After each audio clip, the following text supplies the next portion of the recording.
అహంకారి కోడలికి ప్రేమ ఆప్యాయత విలువ తెలియజేసిన మామగారు. కథలోకి వెళ్ళిపోదామండి. బెంగళూరు నుండి బస్సులో హైదరాబాద్కు ఆయన చిన్న కొడుకు ఇంటికి వచ్చాడు సుదర్శనరావు గారు. రండి నాన్నగారు, ప్రయాణం బాగా జరిగిందా? బస్సులో అన్ని గంటలు కూర్చోవడం కష్టం. ఫ్లైట్లో రండన్నా బస్సులోనే వస్తారు. ఇంతకీ నేను అడిగాను కూడా ఫ్లైట్కి టికెట్ బుక్ చేయమంటారా అని. కాస్తంత నిష్ఠూరంగా నిండిన స్వరంతో మాట్లాడుతున్న చిన్న కొడుకు కళ్యాణ్ వైపు ప్రేమగా చూస్తూ, ఒరై, విమాన ప్రయాణం తక్కువైనా అక్కడ మీ అన్నయ్య ఇంటి నుంచి ఎయిర్పోర్టుకు వెళ్ళడం, ఇక్కడ ఎయిర్పోర్ట్ నుంచి మీ ఇంటికి రావడం, ఈ ట్రాఫిక్ జామ్లకు తట్టుకోలేక నాకు ఇదే సుఖంగా ఉంటుందిరా. అక్కడ బస్సులో రాత్రి ఎక్కి పడుకుంటే ఇక్కడ ఉదయాన్నే దిగుతాను. పైగా బస్ స్టాప్ మీ ఇంటికి దగ్గర కూడాను అంటూ బ్యాగులో నుంచి బ్రష్ టవల్ తీసుకుని బాత్రూంలోకి వెళ్ళిపోయారు ఆయన బాత్రూంలో నుండి వచ్చేసరికి చిన్న కోడలు అప్పన్న పొగలు కక్కుతున్న కాఫీ కప్పు ఆయన చేతికి అందిస్తూ, బాగున్నారా మామయ్య గారు? తరచుగా ఫోన్లో మాట్లాడుకుంటున్నా ఫేస్ టు ఫేస్ మిమ్మల్ని చూస్తున్నా. ఇలా దగ్గర నుంచి చూస్తుంటే ఆనందంగా ఉంది. ఎప్పుడెప్పుడు వస్తారా అని ఎదురు చూస్తున్నాం.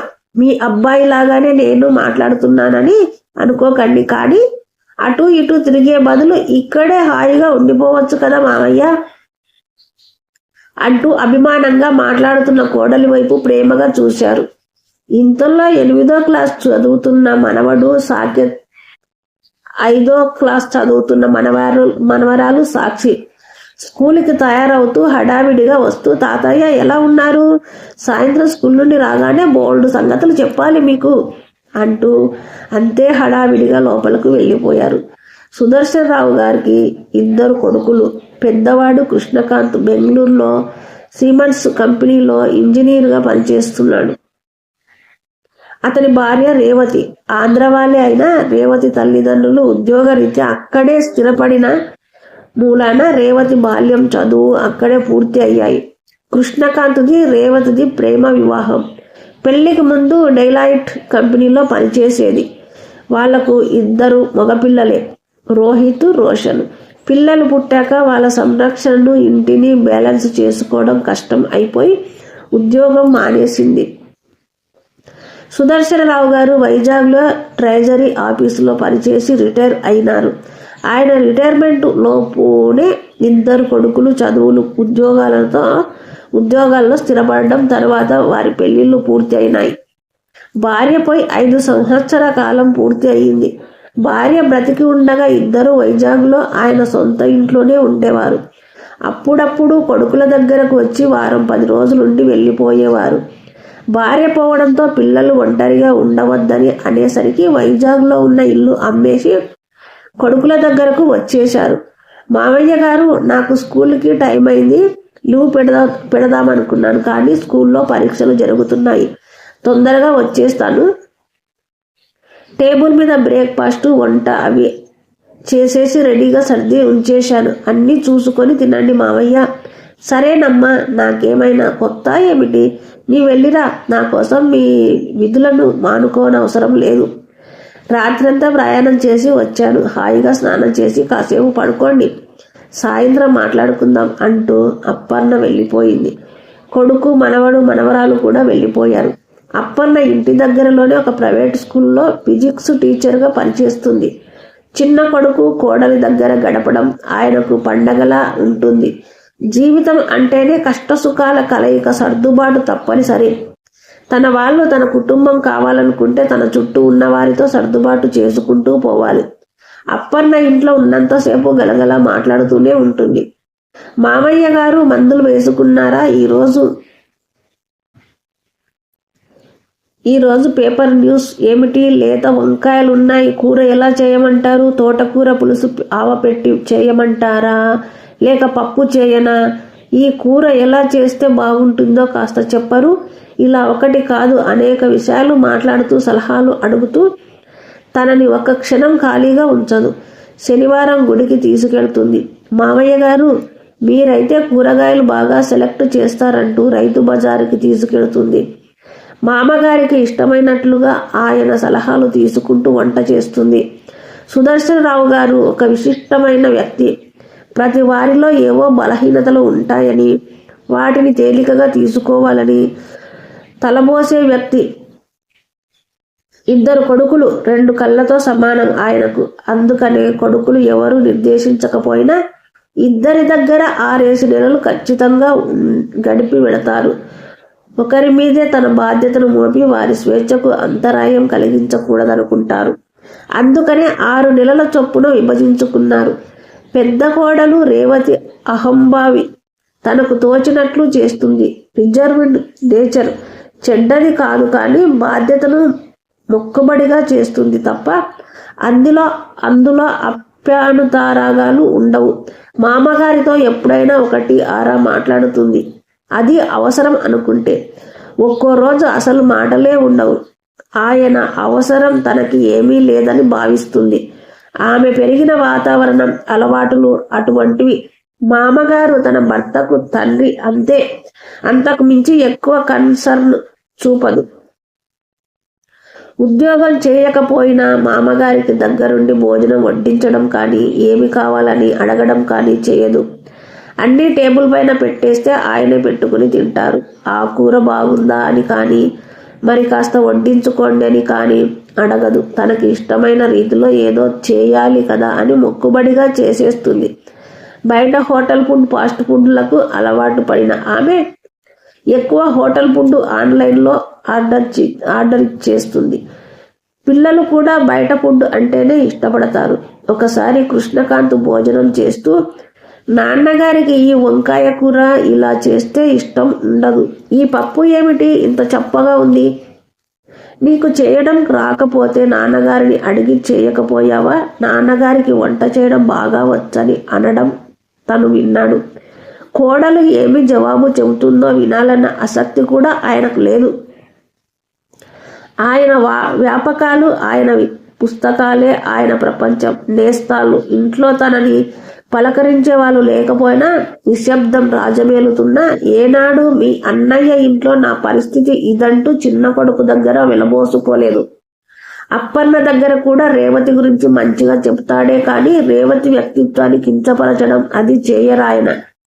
అలాగే అప్పన్న చూపించిన ప్రేమనురాగాలను అదే పనిగా పెద్ద కోడల దగ్గర పొగడం లాంటివి కూడా చేయడు. అది ఆయన గొప్పతనం. అప్పన్న స్కూల్ నుంచి తొందరగా వచ్చేసింది. ఏమిటి విశేషాలు మామయ్య అంటూ పదే పదే అడిగి తెలుసుకుంది. బెంగళూరులో పెద్ద కొడుకు దగ్గర ఉండగా కాలం అసలు గడవదు. కానీ ఇక్కడ కాలానికి రెక్కలు వచ్చేసినట్లుగా అప్పుడే రోజులు గడిచిపోయిందా, అప్పుడే వీకెండ్ వచ్చేసిందా అనుకుంటూ అబ్బుర పడతారాయన.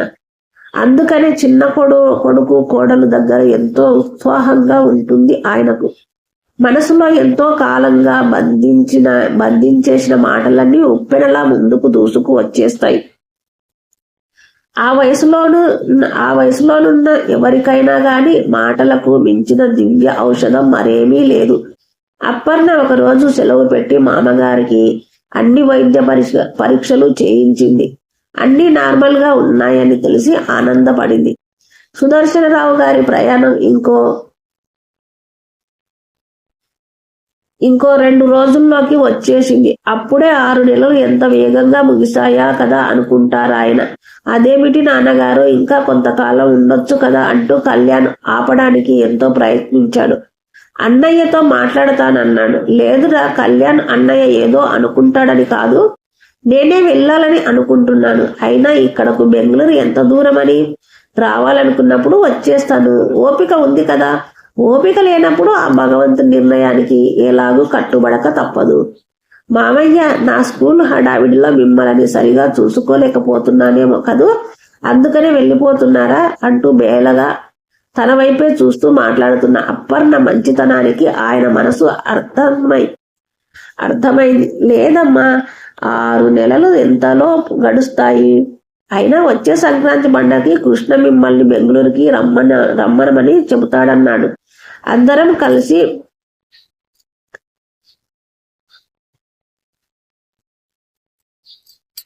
ఆయన వారి నుండి వీడుకోలు తీసుకుని బెంగళూరు వచ్చేశారు. కృష్ణకాంత్ని ట్రైనింగ్ నిమిత్తమై 2 నెలలు కంపెనీ జర్మనీకి పంపించింది.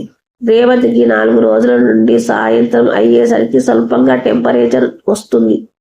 తలనొప్పి చలితో ముడుచుకుపోతుంది. నీరసంతో చేసుకోలేక ఒక వంట మనిషిని పెట్టింది. రేవతి తల్లిదండ్రులు బెంగళూరులోనే ఉంటారు. వారికి రేవతి కాక మరో అమ్మాయి ఉంది. పెళ్లి అయి భర్తతో సింగపూర్లో ఉంటుంది. ఆ అమ్మాయి 2వ డెలివరీకని రేవతి తల్లిదండ్రి సింగపూర్ వెళ్ళారు. రేవతికి టెంపరేచర్ తగ్గడం లేదు. ఏవో నార్మల్ మందులు వేసుకుంటుంది. నీరసించిపోతుంది. లేవలేకపోతున్న కోడల్ని చూస్తూ సుదర్శనరావు గారు గట్టిగా మందలిస్తూ డాక్టర్ దగ్గరకు తీసుకెళ్లారు. బ్లడ్ టెస్టులు అవి చేసి రక్తంలో హెమోగ్లోబిన్ లెవెల్ బాగా తక్కువగా ఉందని, ఇది ఒక రకమైన ఎనిమియా అని చెప్పారు. భయపడనవసరం లేదని, ఐరన్ డిఫిషియన్సీ అని రెగ్యులర్ గా మందులు వాడుతూ మంచి ఆహారం తీసుకుంటే తగ్గిపోతుందని చెబుతూ మరో నెల తర్వాత రివ్యూకి రమ్మనమని చెప్పారు. రేవతి పెట్టిన వంట మనిషి 2 రోజులు వచ్చి ఇంకా రావడం మానేసింది. అయినా ఆవిడ చేసే వంటలకు రుచి పచ్చి ఉండడం లేదు. రేవతికి ఆలోచించే సత్తువగా లేక నిస్సారణగా మంచం మీద వాలిపోయింది. అమ్మ రేవతి, లేస్తావా, భోజనం చేద్దువు గాని అని మామగారు పిలిచేసరికి ఉలిక్కి పడుతూ లేచి కూర్చుంది. నీరసంగా ఉంది. అయినా లేచి నెమ్మదిగా నడుస్తూ డైనింగ్ టేబుల్ దగ్గరకు వచ్చి కుర్చీలో నీరసంగా కూర్చుండిపోయింది. ఆమె ఎదురుగా ప్లేట్ పెట్టి వేడి వేడి అన్నం వడ్డించారు. తోటకూర పోపు కూర చేశారు. అన్నంలో కూర కలుపుకోగానే నెయ్యి వేశారు. కమ్మని కూర నోటికి ఎంతో రుచిగా ఉంది. ఇది బీరకాయ పచ్చడి బాగుంటుంది నోటికంటూ వడ్డించారు. పచ్చడి ఎంత బాగుంది. ఎప్పుడు తను తిని ఎరగదు. ఇటువంటి కూర పచ్చడి ఆకలిని విజృంభిస్తుంది. ఆ వంటకాలకు ఆ తరువాత వేడి వేడి మిరియాల ఘాటుతో టమాటా చారు చేశారు. ఇంకాస్త కూర తినమ్మా, ఒంటికి మంచిదంటూ కొసరి వడ్డిస్తూ తినిపించారు. మనవళ్ళిద్దరూ తాతగారి వంట రుచి చూసి యమ్మీగా ఉన్నాయి తాత, మేము హెల్ప్ చేస్తాం నీకంటూ తాతగారికి అన్ని అందివ్వడం లాంటివి పనులు చేయడం మొదలు పెట్టారు. యు ఆర్ గ్రేట్ తాత అంటే ఇలా అందరూ కలిసిమెలిసి పని చేసుకుంటే ఏది కష్టం కాదంటూ చెప్పారు. ఒక 10 రోజులు రేవతిని కదలనీయలేదు. ఆయన నోటికి హితమైన వంటలు చేసి పెడుతూ ఆరారా పండ్ల రసాలు తీసి ఇస్తూ కంటికి రెప్పలా చూసుకున్నాడు కోడలిని.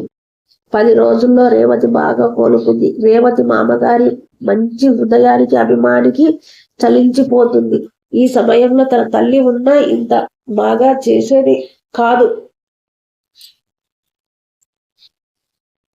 ఆవిడ ఇంట్లో కూరగాయలు పని మనిషి తరిగి పెట్టి ఇచ్చి కుక్కర్ పెట్టి అన్ని రెడీ చేస్తే స్టవ్ దగ్గర నిలబడి ఆవిడ కూరలకు పోపులేస్తుంది.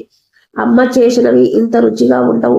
పొద్దున బ్రేక్ఫాస్ట్ హోటల్ నుంచి తెప్పించుకుంటారు. నాన్నగారికైతే స్టవ్ వెలిగించడమే రాదు. అందుకనే తన చెల్లెలికి ఏ పనులు నేర్పలేదు. పెళ్ళైతే కుక్కుని పెట్టుకుంటారు, లేకపోతే హోటల్ నుంచి తెప్పించుకుంటారు.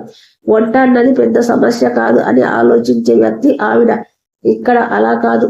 పొద్దున్నే మామగారు బ్రేక్ఫాస్ట్ కూడా చేసి కూరగాయలన్నీ ఆయనే స్వయంగా కట్ చేసుకుని చక్కచక్క వంట చేసేయడం చూసింది.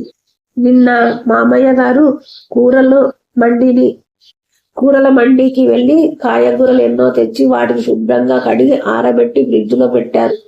ఆకుకూరలు చక్కగా కట్ చేసి జిప్పు బ్యాగ్ లో సర్దేశారు. ఇన్నాళ్ళు తన మామగారి పట్ల ప్రవర్తించిన తీరుకి సిగ్గుపడింది. ఏనాడో మామయ్య గారికి తన దగ్గరుండి వడ్డించలేదు. ఎవరో పరాయి వ్యక్తి అన్నట్లు భావించి ఏదో వండి టేబుల్ మీద పడేసింది. మామగారితో ఆప్యాయంగా ఏనాడో ఒక మాట మాట్లాడలేదు. తను ఓపిక లేవలేకపోతుంటే రేవతమ్మ నీవు లేవకు, నేను తెచ్చిస్తానంటూ అన్ని అందిస్తూ అనుక్షణం తనకి ఏమీ కావాలో అడిగి చేసేవారు. ఈ పరిస్థితుల్లో మామయ్య గారే లేకపోతే తను ఏమైపోయి ఉండేదో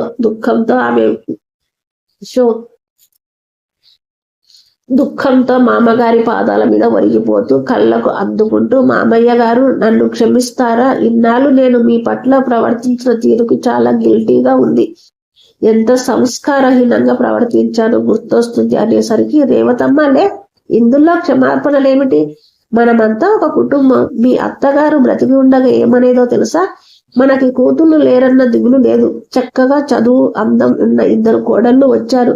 వాళ్ళనే మన కూతుళ్ళగా అనుకుందాం అండి అంటూ సంబరపడేది. నా కూతురికి అనారోగ్యంగా ఉంటే నేను సాయం చేయడం గొప్ప విషయమా తల్లి? పాలు చల్లగా అయిపోతాయి, తాగేసేయ్. నేను నీకు ఎలా చేయాలో దగ్గరుండి సూచనలు ఇస్తాను. వంట చేయడం రాకెట్ సైన్స్ ఏమీ కాదులే అని తేలికగా నవ్వేశారు ఆయన. మరో 2 వారాలకు మామగారు దగ్గరుండి సూచనలు ఇస్తుంటే ఎన్నో వంటకాలను నేర్చుకుంది. అసలే ఏకాసంత్రాగ్రహి. అబ్బా, వంకాయని ఇన్ని రకాలు చేయొచ్చా? ఇన్ని రకాల ఆకుకూరలతో ఆవ పులుసు చేయొచ్చా? కాయగూరతో ఇన్ని రకాల రోటి పచ్చళ్ళ అంటూ ఒకటే ఆశ్చర్యపోయేది. ఆ రోజు వంట అయ్యాక మామగారిని భోజనానికి పిలిచింది. దగ్గరుండి వడ్డిస్తూ, మామయ్య గారు, మీరు చెప్పినట్లు వంకాయ సంతర్పణ కూర చేశాను. అందులో మినపవడియాలు కూడా వేయించి కలిపాను. బచ్చలి కూర వేసి మజ్జిగ పులుసు చేశాను. బాగా లేదంటే నేను ఏదో ఫీల్ అయిపోతానని అనుకోకుండా ఫ్రాంకుగా చెప్పాలి మరంటూ చేతులు కట్టుకొని నిలబడి ఆయన ముఖం వైపు ఆత్రంగా చూస్తూ అడిగింది. కూర కలుపుకొని తింటూ, మా రేవతమ్మ వంటేనా ఇది? నేను నమ్మనుగాక నమ్మను అంటే బాగా లేదా మామయ్య గారు? నిజం తల్లి, చాలా రుచిగా ఉన్నాయి. రెండును వంటల్లో నీకు చెయ్యి తిరిగినట్లే. మన కృష్ణ నీ వంట తిని ఆశ్చర్యపోవడం ఖాయం అనేసరికి రేవతి సిగ్గుతో ముసిముసి నవ్వులు నవ్వుకుంది. ఒక చిన్న సంఘటన ఆ ఇంటి కోడలిలో